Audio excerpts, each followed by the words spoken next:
Selon lui, il n'y a pas de bonnes ni de mauvaises personnes. Il n'y a que des gens heureux et des gens misérables. Il nous rappelle que nous vivons une des périodes de l'histoire les plus paisibles. Tout ça pour moi, c'est de l'amour. Et l'amour, c'est ce qui nous unit tous.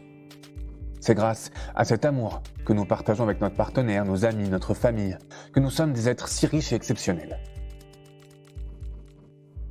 Salut et bienvenue dans l'épisode 10 de Once Upon a Life, le podcast qui transforme ta réalité pour t'amener à rayonner et à t'élever. Je suis tellement heureux d'être de retour à tes côtés pour ce nouvel épisode. Si c'est la première fois que tu écoutes l'émission, laisse-moi te souhaiter chaleureusement la bienvenue. Je suis ravi de t'accueillir dans ce podcast destiné à toutes les personnes se définissant comme curieuses et souhaitant plus de liberté, de santé et d'opportunités. Pour profiter au mieux de ton expérience audio, je t'invite à garder l'esprit et même le cœur ouvert et à te préparer à explorer des sujets extraordinaires qui, j'en suis convaincu, vont t'aider à faire évoluer ou solidifier ta compréhension de la nature de l'univers tout entier. Nous en sommes déjà à l'épisode 10. J'en reviens pas. Merci à toi si tu es là depuis le début. C'est des gens comme toi qui me donnent envie de continuer et de toujours partager ce que j'ai sur le cœur pour t'aider à vivre pleinement et sereinement. Et aujourd'hui justement, j'avais à cœur de te rappeler que tu n'es pas seul. On a parlé de méditation dans l'épisode de la semaine dernière. Et je dois dire que ce genre de pratique a tendance, au début en tout cas, à accentuer ce sentiment de solitude qui peut avoir tendance à nous envahir tous. Et j'insiste ici sur le tous, car tu n'es pas seul.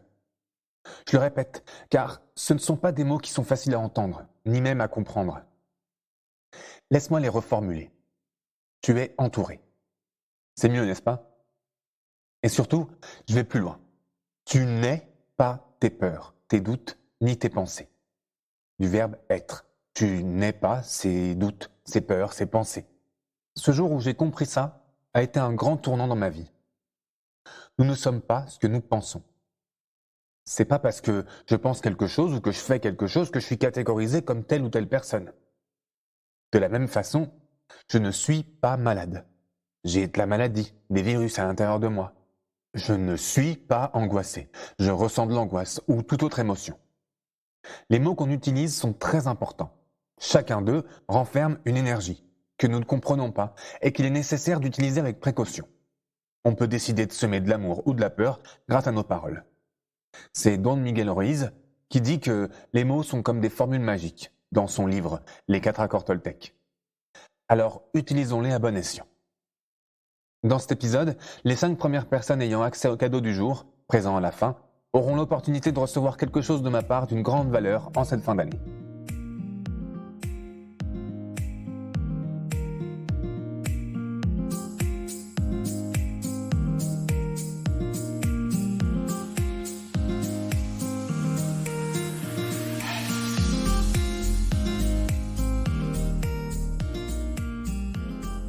Comme toujours, on va commencer par notre fameuse première question. Et je vais t'inviter toi aussi à y répondre. Quel est le dernier cadeau que la vie t'ait offert?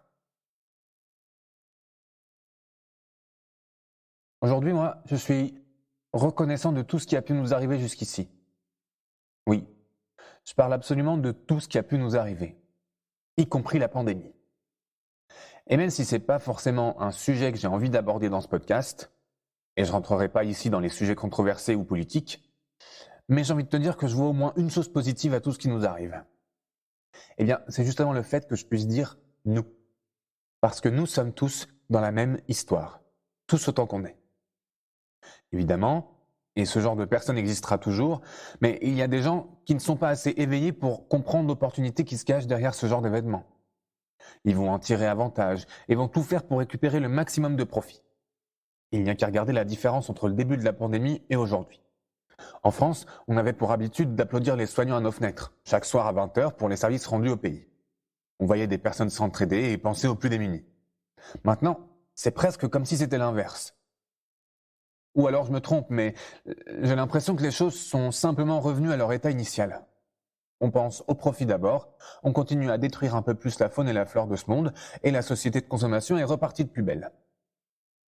Je sais pas toi, mais après ces événements, je me sens encore plus sensible aux causes humanitaires. celles qui sont importantes et qui apportent une plus-value à notre monde tout entier. Je pense que les événements récents nous ont donné un avant-goût de ce à quoi la Terre pourrait ressembler, si on faisait tous les mêmes efforts, si nous nous rendions enfin compte que, ensemble, on est plus fort. J'enregistre pas cet épisode pour te pousser à t'engager ou te faire culpabiliser. Loin de moi cette idée. Si tu m'écoutes, je pense que les efforts que tu fais sont déjà assez suffisants. La prochaine étape, et celle-ci elle est pour tout le monde, je pense qu'elle réside dans le fait d'être un exemple pour les gens autour de nous. En travaillant ensemble, on peut accomplir des merveilles. C'est Aristote qui dit « l'homme est un animal social ». Aristote, c'est un philosophe grec qui a vécu dans les années 300 avant Jésus-Christ.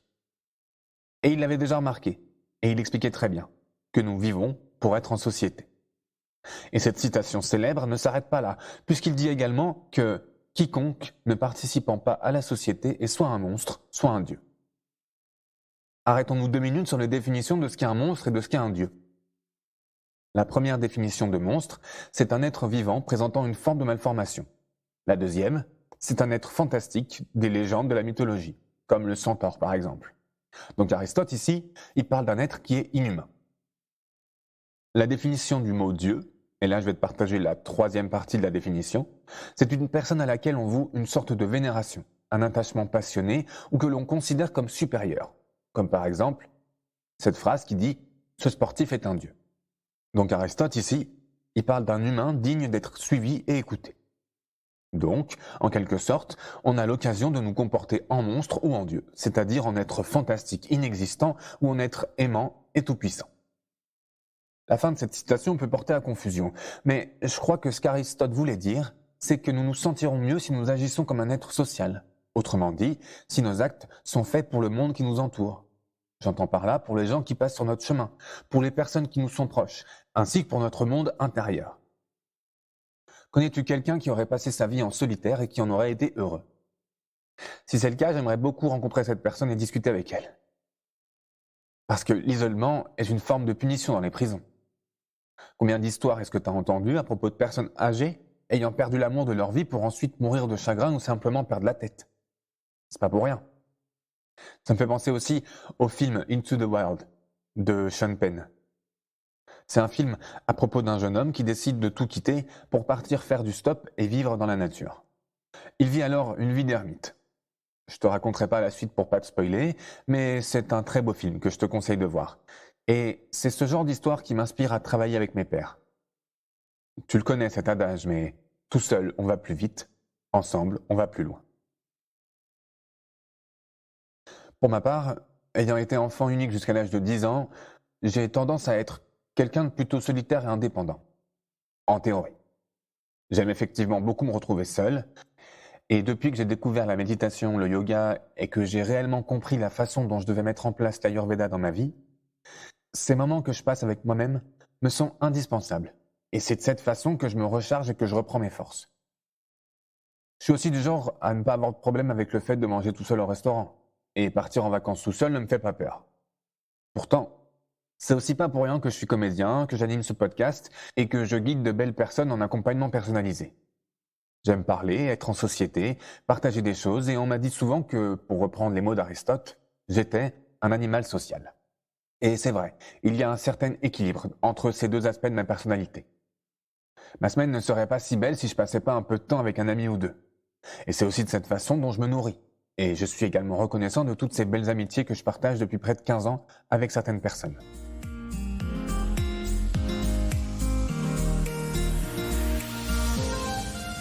Tout ça pour moi, c'est de l'amour. Et l'amour, c'est ce qui nous unit tous. C'est grâce à cet amour que nous partageons avec notre partenaire, nos amis, notre famille, que nous sommes des êtres si riches et exceptionnels. C'est cet amour qui fait de nous des dieux, pour reprendre de nouveau les mots d'Aristote. Et cet amour, il peut être utilisé de bien des façons, pour construire ou pour détruire. Au début de l'épisode, je te parlais de ce genre de personnes qui existera toujours et qui pourtant ne sont pas assez éveillées pour voir les opportunités qui s'offrent à elles. Et je vais même plus loin, en disant que ces personnes sont, malheureusement, en manque d'amour dans leur vie. Je pense ici à toutes les personnes qu'on pourrait qualifier de délinquants, criminels ou autres. Oui, effectivement, ce genre de personnes existe. La violence existe. la criminalité existe. Mais laisse-moi utiliser les mots d'un sage indien que tu connais peut-être. Il s'agit de Sadhguru. C'est un gourou indien, maître yogi et le fondateur de la fondation Isha, une organisation sans but lucratif de yoga. C'est un guide spirituel qui compte des millions d'adeptes à travers le monde. Selon lui, il n'y a pas de bonnes ni de mauvaises personnes. Il n'y a que des gens heureux et des gens misérables. Il nous rappelle que nous vivons une des périodes de l'histoire les plus paisibles. Si on regarde l'histoire du monde, les hommes se font la guerre encore et encore depuis des millénaires. Ce n'est qu'aujourd'hui où cette tendance commence à s'inverser. Toujours selon lui, les ténèbres, ou la nuit, sont définitivement bons. Ce sont les ténèbres de la nuit qui nous soulagent de la vie fatigante de la journée. Les ténèbres sont, selon moi, aussi là pour mettre en avant la lumière. Sans nuit, pas de jour. Sans ombre, pas de lumière. Sans malheur, pas de bonheur. Sans criminalité, pas de possibilité pour faire apparaître des miracles. Ça me fait penser à une étude menée en 1993, visant à mesurer les bénéfices de la méditation sur une population donnée. Washington connaissant un fort taux de criminalité à l'époque, les meneurs de l'étude ont fait venir un groupe de méditants.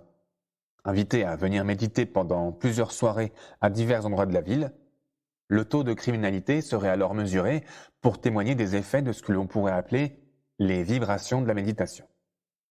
La première nuit, le taux de criminalité a réduit de 23,3%. Je trouve ça fascinant.